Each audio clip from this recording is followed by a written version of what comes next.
معزز سامعین حضرات، السلام علیکم ورحمۃ اللہ وبرکاتہ۔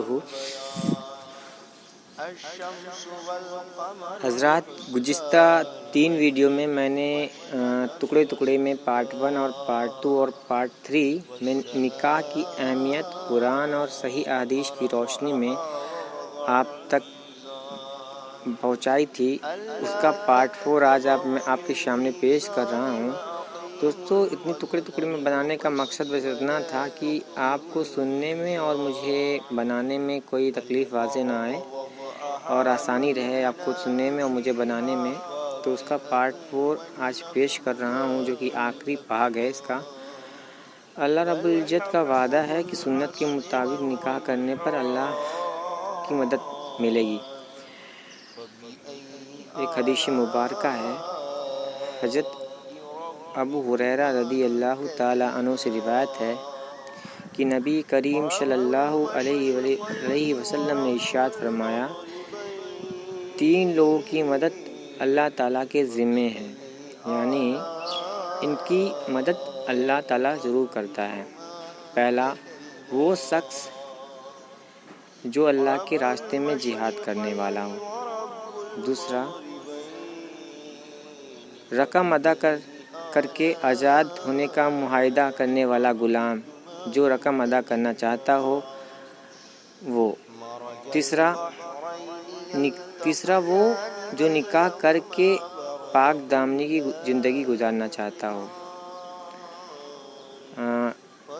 حوالہ مشکوٰۃ شریف، حدیث نمبر 3089۔ دوسرا نسائی 3122 اور 3220 حدیث نمبر، اور ترمذی میں 1665 اور ابن ماجہ میں 2518 پر یہ موجود ہے یہ حدیث۔ اس حدیث کا خلاصہ یہ ہے،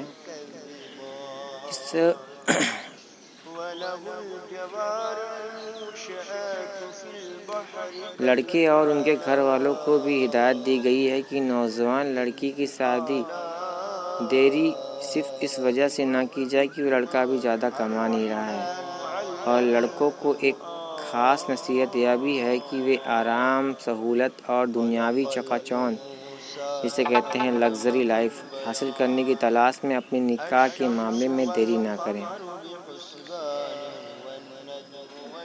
اللہ نے امت کے بڑے بزرگوں اور ذمہ داروں کو صحیح عمر آنے پر اپنے نوجوانوں کا جلد سے جلد نکاح کرنے کا حکم دیا۔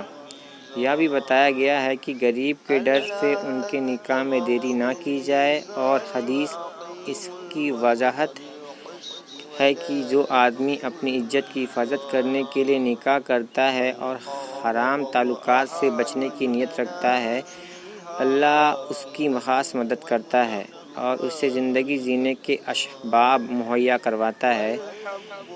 اس کا مطلب یہ نہیں کہ جو بھی نکاح کر لے اور خود محنت مشقت نہ بھی کرے تو اللہ اسے مالدار بنا ہی دے گا، بلکہ اس آیت میں ہمیں یہ تعلیم ملتی ہے کہ نکاح کے معاملے میں بہت زیادہ حساب کتاب نہیں کیا جانا چاہیے۔